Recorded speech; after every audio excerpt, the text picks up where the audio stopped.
Coucou tout le monde! Alors, cette fois-ci, c'est une vidéo qui va parler du tissu. Parce que, vous le savez, je me suis lancée dans la corsetterie, c'est vraiment ce que j'aime faire. C'est compliqué, mais j'adore ça. Je sais pas pourquoi, je sais pas l'expliquer. Par contre, il y a un truc vraiment affreux par rapport à la corsetterie, c'est de trouver les bons tissus. Parce que, bien que je sois anglophone, j'ai appris à coudre avec toute la terminologie francophone. Donc pour moi, il est quand même un tout petit peu compliqué d'arriver à comprendre non seulement les termes qui sont utilisés en anglais, mais aussi les termes pour désigner les tissus et donc savoir quels sont les bons tissus à prendre. Alors, comme la plupart des patrons de corsetterie sont en anglais, ben voilà, ça pose un tout petit problème. Mais c'est pas grave, c'est pas grave. Je me suis débrouillée jusqu'à présent. Je me doutais bien qu'il fallait un tissu bien rigide, bien tendu. Apparemment, vraiment, il faut que ce soit pas du tout extensible dans n'importe quel sens. Donc, des mailles vraiment très très serrées. Évidemment que le tissu idéal et qui est proposé dans tous les patrons, c'est du coutil. Alors le coutil, je vous le donne en mille. Ça se trouve pas dans les magasins, même les vendeuses que j'ai croisées dans les différents magasins que j'ai faits ne savaient pas de quoi je parlais. Ils ne savaient pas ce que c'était que du coutil.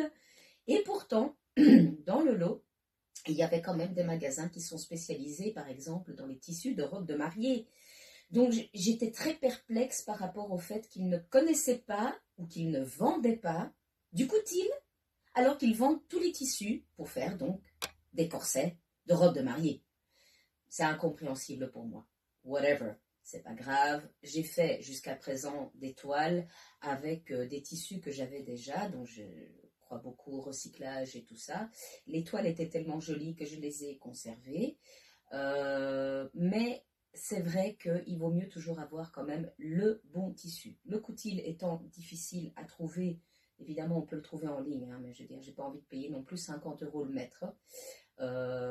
Parce que les coutils que j'ai déjà trouvés, c'est pas du coutil pour faire de la corsetterie, c'est du coutil pour faire du matelassage ou autre chose, et qui ont déjà des dessins ou des choses comme ça dessus. Et moi je veux que ce soit uni, je veux que ce soit au moins crème, si pas blanc, donc c'est compliqué à trouver. Par contre, donc j'ai quand même fait une petite note, donc on peut trouver évidemment le coutil, c'est le meilleur. Ou sinon, il y a chez Stragier, justement, je viens d'en faire l'acquisition, ils appellent ça le satin cuir pur coton uni vanille tilleul.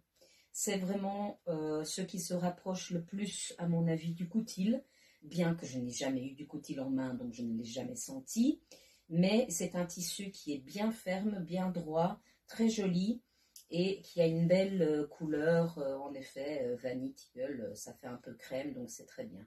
Les autres tissus qu'on peut utiliser aussi sont les sergés de coton, les toiles à matelas, les brocards, et il y en a sûrement d'autres. J'ai vu aussi Goupil ou quelque chose comme ça, enfin bon, soit. Moi, je vais faire maintenant avec ce tissu que j'ai trouvé donc chez Stragier, qui est le satin cuir, pur coton. Et j'ai ici, comme vous pouvez le voir, mes pièces de corset. Alors ça, c'était la toile intérieure, où j'ai maintenant le tissu pour l'intérieur, mais le tissu définitif. Celui-ci, c'était aussi un calicot. Il est légèrement extensible, mais vraiment très très léger. Donc ce sera pour l'intérieur, la doublure intérieure du corset. Ensuite, pour le tissu du milieu, ce sera le fameux satin cuir qui remplace le coutil. Et à l'extérieur, donc le beau côté, j'avais pris donc une toile vraiment de quoi faire un petit brouillon que j'ai utilisé pour faire les corrections, puisque tout ça, ça a été déconstruit par après. Comme vous pouvez le voir, il a déjà été utilisé. Et donc ça, c'est le tissu définitif qui sera donc, c'est un peu satiné, comme ça c'est très joli, crème, qui sera donc visible pour le corset. Et donc il y a pour chaque pièce, il y a 3 morceaux de tissu, chaque couche. Vous imaginez le nombre d'heures de travail que ça implique, surtout le plus... C'est le découpage. Punaise, quelle perte de temps. Mais voilà, la couture, c'est aussi apprendre à patienter et à faire les choses de manière minutieuse pour pas devoir recommencer plus tard. Moi qui suis assez perfectionniste, c'est vrai que j'aime bien que ce soit vite fait, bien fait, mais là, il faut vraiment prendre le temps de se poser, de faire les choses calmement, de faire ces pièces une par une, etc., etc. Au début de la couture, je mettais les pièces les unes sur les autres, puis après j'avais des différences, puisque les tissus bougent quand même un tout petit peu quand vous coupez. Maintenant, j'ai quand même appris à le faire pièce par pièce. Ça prend beaucoup plus de temps, j'en conviens, mais ça a un meilleur résultat. Et donc voilà, la suite, ce sera pour d'autres vidéos, je l'espère. Merci de m'avoir écouté.